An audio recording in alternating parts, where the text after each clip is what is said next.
Alright, so I'm back this week, and I'm going to finally do what I wanted to do for the past couple weeks, and that is get rid of this atrocious looking front bumper.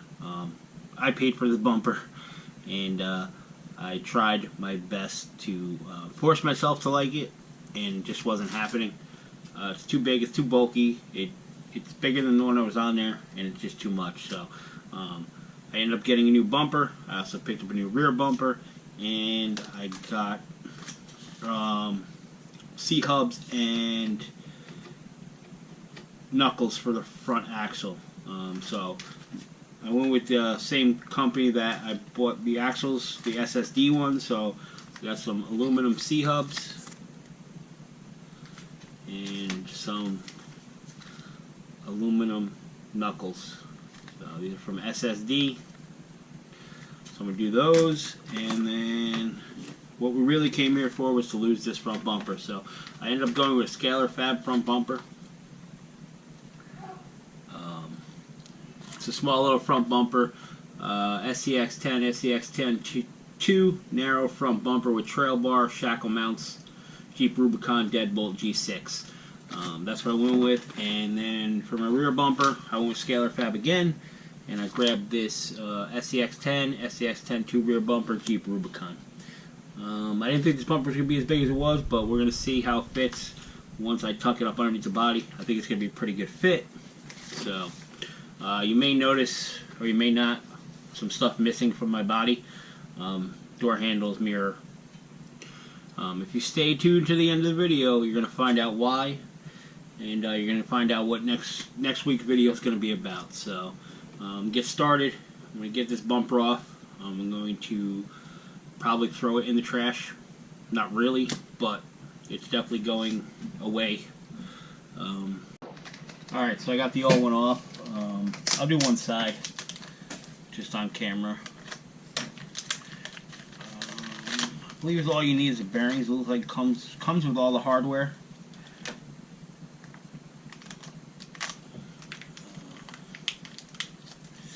This is this side with the pan hard mount, so that's the pan hard mount. The only difference between these is the axial ones, stock plastic ones, that screw hole is on the bottom, and these are on the back. So clearance, I mean, I don't think it really affects catching up underneath anything, but I guess anything to give you a little bit more room. They bump into the shock screw. Now, that may be partly my fault, because I do have spacers on my lower shocks, on a lower shock mount. Let me knock that spacer out of there and see if that changes anything. Yep, there we go. So that spacer was definitely holding the C-hub from going all the way on. So like I said, I don't need that spacer.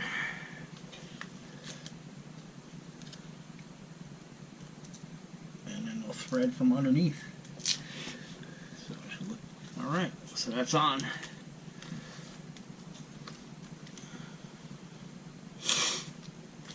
Get the axle in here. And then get the C-hubs open. And get the bearings in here. Front, back.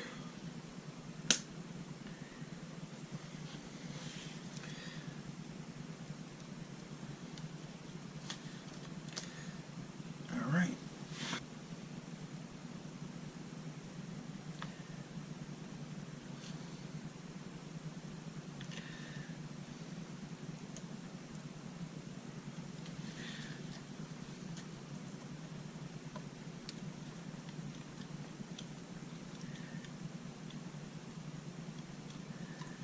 Alright. So there it is. SSD aluminum knuckle. Seems to fit right on there. Alright, I'm going to get the other one done and be back and we can start the bumper. Alright, so got it all done. You can see both sides. Just the panhard side. Everything fits real good. Like I said, it was bumping the shock screw, the lower shock screw, but after I moved the little shim I had on the shock off, everything fit. So, and got rid of all the plastic. All the plastic's right here. So, alright, I guess time to move on to the bumper. The part we're all waiting for. Alright, so we got the old one off. The old one wasn't held on very well.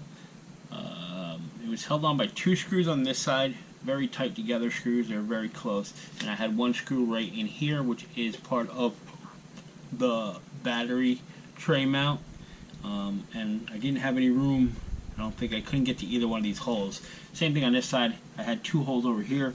One was the battery mount hole, and then one was just an open hole here.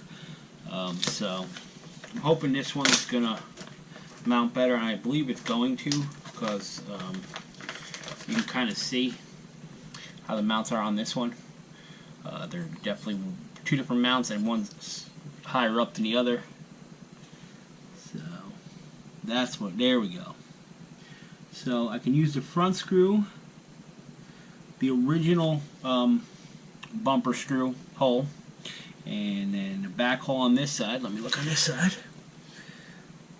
And then that hole that I was using. So I'll use this hole, the front hole, the battery hole here, the battery tray hole here, the battery tray hole here, and both front holes I'll put nuts in there.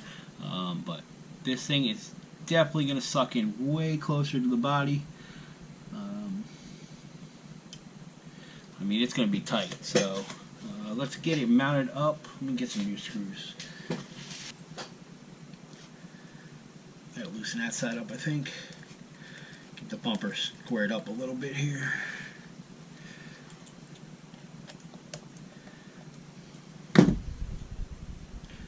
Alright. Now I got it loosely on there, so what I'm going to do is cinch this because it's about to fall down. Mount the body on here and see where we're at. Am I happy? Oh, this is so much better already. The body's not even on there right, and I can tell. So we're going to have a good looking front bumper now. What am I stuck on?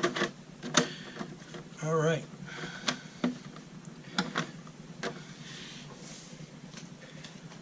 So, there we go. I'm definitely liking that so much better. It does stick out a little bit, but compared to what I had on there, obviously this thing to that thing. So I'm going to try to get it back a little bit further, but basically where it's going to be. So let me finish screwing this thing on here, get it all tightened down, and I'll be back. Alright, real quick, I'm going to show you what I did. I wanted the bumper to go back a little bit further, so this little piece of plastic here goes in here and braces the front of the battery mount. So it basically fits, my big hand's in the way, so it fits in there. I took this off. The battery mount doesn't seem any looser. Now there is one more hole for a screw right here on the top tip, right on the front of that. I just nipped that off. It's actually going to push the bumper back way closer to the body, and this battery mount is not going anywhere. So I lost that, and that little screw hole right there off the front of there, and now this sucks back further, so tighter to the body. Just wanted to show you that. So, well, I had the bumper off. Alright, so here's the finished look. I got it nice and tight. Like I said, took that piece of plastic out that was right here that supported the end of the battery box. Also clipped the little nub off that held the screw. Battery box is tight. I mean, it's not going anywhere. So, alright. so there's the fitment. I can't tell if the body's a little off or the bumper's not straight, but I have to recheck it. But anyway, it definitely looks better than this boat anchor. This thing is ridiculously big, but you live and you learn. So that's my new front bumper. Alright, so stock rear one's off. Get this out and kind of check fitment of it anyway. So here it is. It's a big flat bumper. I'm hoping if I can get it, wow, if I can get it there, I don't know if it's going to affect the wheel movement, which it might, so maybe I'll just go to there. I don't know. Let me get it kind of set up, and then we'll see where we're at. Alright, so I got it mocked up real quick. I'm definitely liking it. It tucks real close to the body. So, just got to put a couple holes in it. I'm just going to drill some holes in it. I have one screw and one lock nut holding it right now on each side. I just want to put more in there. So, alright, so they're both mounted up. Here's the front one. Now, I like the back one. Nice and flat little piece right there. The only issue I have, and I know it's my issue because if I was running stock 1.9s, I would have no issue at all. But it is kind of close to the tire. I could probably suck it in more if I had stock 1.9s, but these are XLs. So, but I got it set perfectly, so there is a flex. I mean, unless the tire really squishes, it shouldn't hit the bumper. So, it should clear it. Like I said, it'd have to be real crazy to hit it. I mean, I got a little bit of room. I can't really get it, but I got a little bit of room. But if the tire does flex or kind of expand a little bit, it's going to hit the bumper. But I like these tires, so I just put the bumper out a little bit further. So, but it looks good. I did drill a hole. Basically, there's a little axial symbol. I drilled a hole where the axial symbol was on the chassis there to get an extra screw in there. But it's nice and tight, and it looks good. Front looks good. So, that's done. Alright, set this to the side real quick and get this video over. So you notice, like I said, some of the scale stuff is missing off the truck, and the reason being is I wanted to put an interior in this truck, and I've been looking for a specific interior to put in this truck. If you watch YouTube videos, basically Harley Designs did it, and he shoved an old JK body into this body. And I say he did it because he's the one I saw do it. So basically I've been looking for one of them for a decent price. These things are super expensive. So I got one. It's a little rough. Like I said, I'm just going to use the top quarter of it, you know, cut it off, the cage, the interior, and I'm going to stuff it up in this body. It does fit because, like I said, Harley did it. Like I said, I've been looking. I was lucky enough to come up on one of these. I'm on an auction site on Facebook, and somebody had one of these, and it was a great deal. I paid $35 for this, so I couldn't go wrong. It's rough, has a mirror, has a full cage, all the fenders.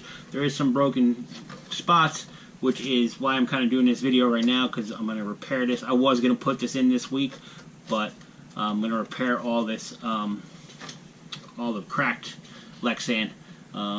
So hopefully by next week I'll have it done, and that'll be the video next week. So, but yeah, that was my sneak peek for next week's video. So make sure you come back, see if I can stuff this in there. I know it fits, but I want to see if I can get it in there. But anyway, thanks for watching. And